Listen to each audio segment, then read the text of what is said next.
ఆయన ముఖ్యమంత్రి అయిన తర్వాత నేను ఇక నుంచి మారిన చంద్రబాబును చూడబోతున్నారు అన్నారు. అంటే మారిన చంద్రబాబు అంటే ఏమిటి అనే ప్రశ్న అందరి లోపల ఉన్నది. అంటే జగన్ విషయంలో ఆయన వైఖరి ఎట్లా ఉంటది అనేది కూడా ఉంది. ఈ సైకాలజీ మొత్తం చూసారు కదా! ఎట్లా ఉండవచ్చు?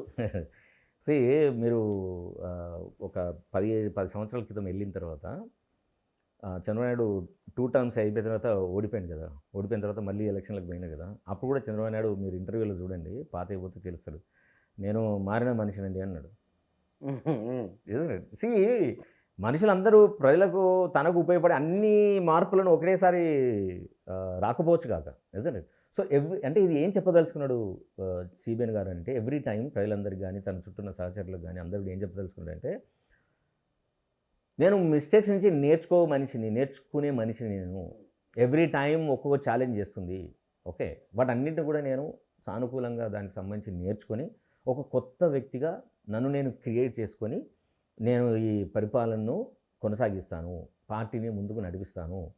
సో గతంలో ఉన్న ఏవైతే నెగిటివ్ భావజాలం చంద్రబాబు నాయుడు పట్ల అటాచ్ అయి ఉన్న లీడర్స్ ఎవరైతే ఉన్నారో వాళ్ళందరికీ ఒక సందేశం ఇస్తాడు ఆయన. I'm not what I'm earlier, I'm totally different. So అనేసరికి ఏమవుతుంది, ప్రజలందరికీ కూడా ఒక కొత్త పర్స్పెక్టివ్ వస్తుంది. అంటే అంతకుముందు చేసిన నష్టాలు తప్పులు ఏవైతే ఉన్నాయో ఆ తప్పులన్నింటినీ ఆయన ఓవర్కమ్ చేసుకొని దాని నుంచి గ్రో అయిపోయి ఇంకొంచెం బిగ్గరగా అయ్యి ప్రజలకు ఒక మంచి పరిపాలన అందించడానికి రెడీగా ఉన్నాడు. సో అలాంటి రెడీగా ఉన్న వ్యక్తిని తన పట్ల వ్యతిరేకంగా ఉన్న వాళ్ళైనా సరే ఒక మంచి భావనతోటి ఒక సానుకూల దృక్పథంతో తనను చూడడానికి తన కావాల్సిన పద్ధతిలో ఒక రోడ్డు నేర్చుకోవడానికి ఉపయోగించే మాటలు అవన్నీ. కానీ జగన్ అంటే నరేంద్ర మోదీతో ఆయన సఖ్యత ఎట్లా ఉండవచ్చు కూటమిలో? ఇక్కడ జగన్ విషయంలో జగన్ అరెస్ట్ చేస్తారని ఏదో రివెంజ్ ఉంటుందని నానా రకాల చర్చలు జరుగుతున్నాయి. బహుశా ఆయన సైకాలజీ ప్రకారం చూస్తే ఎట్లా ఏం జరగవచ్చు? ఇప్పుడు మనము ఆయన కాంబినేషన్స్ పార్టీతో పొత్తులు, ఇప్పుడు బీజేపీతో పొత్తు ఇది 4సారి 3సారి ఓకే. మీరు 96 నుంచి మనం చూస్తూ ఉంటే ఏం జరిగిందండి, ఎవ్రీ టైం బీజేపీతో పొత్తు పట్టుకుంటారు, పొత్తు నుంచి బయటకు వస్తారు, పొత్తు పెట్టుకుంటారు, పొత్తు నుంచి బయటకు వస్తారు. నిజంటే ఎందుకు ఇది జరుగుతుంది అంటే బేసిక్గా ఇలాంటి పర్సనాలిటీస్ని మనం ఏమంటామంటే యాంగ్షియస్ అవాయిడెంట్ పర్సనాలిటీ బిహేవియర్ అంటాం. ఓకే, అంటే ఈ యాంగ్షియస్ అవాయిడెంట్ పర్సనాలిటీ బిహేవియరు మనకు చాలామంది వ్యక్తుల్లో కనిపిస్తుంది. ఇవన్నీ మనిషి యొక్క ప్రవర్తన ఎప్పుడైనా సరే చిన్నప్పుడు ఎస్పెషల్లీ పేరెంట్స్ అందులో తల్లితో దీన్ని ఏమంటామంటే అబ్జెక్ట్ రిలేషన్షిప్స్ అంటాం. తల్లితో తనకున్న అనుబంధం, తల్లితో తనకు ఏర్పడిన సంబంధం, తల్లితో తనకు ఏర్పడిన రిలేషన్షిప్ అటాచ్మెంట్ స్టైల్ అంటాం భాషలో.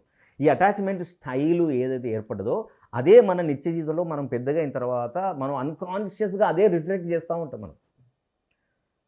అందుకోసమే మీరు ఈ రోజున యాజ్ అండ్ టుడే మీరు చూడండి, ఆయనకు చాలా క్లోజ్గా దగ్గరగా పోయిన లీడర్స్ ఎవరు కూడా ఆయనతో ఉండరు. ఎందుకంటే చంద్రబాబు నాయుడికి ఎవరైనా తన దగ్గరికి చాలా క్లోజ్గా వస్తున్నారంటే ఆయనకు చాలా యాంగ్జైటీ పెరుగుతుంది. పెరిగి అన్కాన్షియస్గా సిచ్యువేషన్స్ క్రియేట్ చేసి వాళ్ళని దూరమన్నా చేసుకుంటాడు, లేదు తనకు తెలియకుండానే వాళ్ళకి సంబంధించి దూరం అయ్యే మాటలను మాట్లాడతాడు.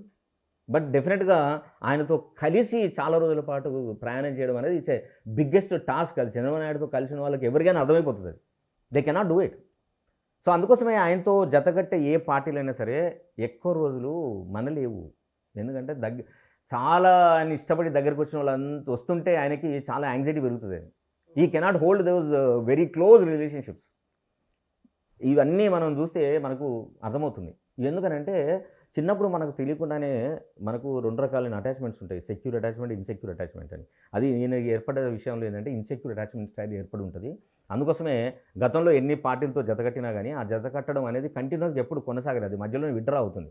సో అలాంటి అటాచ్మెంట్ స్టైల్కి ఉంది కాబట్టి ఈ పార్టీలపై గతానికి సంబంధించి ఆలోచన ఈయన పర్సనాలిటీకి సంబంధించి చూస్తే మాత్రం ఏ పార్టీతో అయినా కానీ ఎక్కువ రోజులు నిలబడగలిగే శక్తి చంద్రబాబు దగ్గర తక్కువ ఉంటుందని అనిపిస్తుంది. మరి జగన్ విషయంలో ఎట్లుంది? జగన్కి సంబంధించి ఇప్పుడు చంద్రబాబు నాయుడు మీరు ఎప్పుడైనా వారి ఆలోచన చూడండి, ఆయన ఎప్పుడు కూడా ఓపెన్గా వచ్చి ఎదురు వాళ్ళకు నష్టం చేసే పనులు చేయడానే. ఈ హ్యాజ్ వెరీ గుడ్ నెట్వర్క్. ఆయన చంద్రబాబు నాయుడు ఏదైనా ఆలోచిస్తే కనీసమైన ఒక 10-15 years బ్యాక్ ఏం జరుగుతుందో ఈరోజు ఆలోచించి హీల్ ప్లాన్. సో ఈ రోజున ఆయన చేయబోయే ఏ పని అయినా సరే, గతంలో ఫస్ట్ టైము సెపరేట్ అయిన తర్వాత అయినా సీఎం ఎప్పుడైనా సరే ఆయన చేసిన పనులు కానీ ఆయనకు సపోర్ట్ చేసే వ్యక్తులు రకరకాల ఎస్ వ్యవస్థల్లో ఉన్న వ్యక్తులను కానివ్వండి, అవన్నీ కూడా ఈయన ద్వారా జరిగినాయి అనేది బయట యూనో మాట్లాడుతూ ఉంటారు.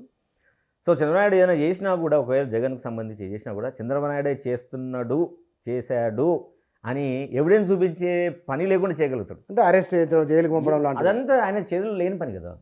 కానీ ఇప్పుడు కేంద్ర ప్రభుత్వం ఆయన చేతిలో ఉంది కాబట్టి ఆయనకి ఈయనను ఇట్లా ఉంచడమే బెనిఫిటా, జైలు తీసుకుపోతే బెనిఫిటా అనే దాన్ని బట్టి ఏం చేయాలని నిర్ణయించబడుతుంది. ఎందుకంటే పొలిటీషియన్స్, ఏ పొలిటీషియన్ అయినా సరే దేని మీద వర్క్ చేస్తారు, ఇది చేస్తే నాకు ఏదో బెనిఫిట్ వస్తుందని ఊహించిన కాబట్టే చేస్తారు. అంతేగాని నిజంగానే ఆ అవతల వ్యక్తి అవసరమై చేయరు వాళ్ళు. సో దీనివల్ల నాకు మైలేజ్ వస్తుంది, దీనివల్ల నాకు బెనిఫిట్ జరుగుతుంది, రాబోయే పొలిటికల్ లైఫ్ కానివ్వండి, గవర్నమెంట్ సిస్టమ్ కానివ్వండి బెనిఫిట్ అవుతుంది అంటే వాళ్ళు ఏదైనా చేయగలుగుతారు. వాళ్ళకి నిజంగానే రాదు అని అంటే వాళ్ళు చేయరు, వీలైతే ఎవరితోటైనా చేయిస్తారు. That's how these things are going to B.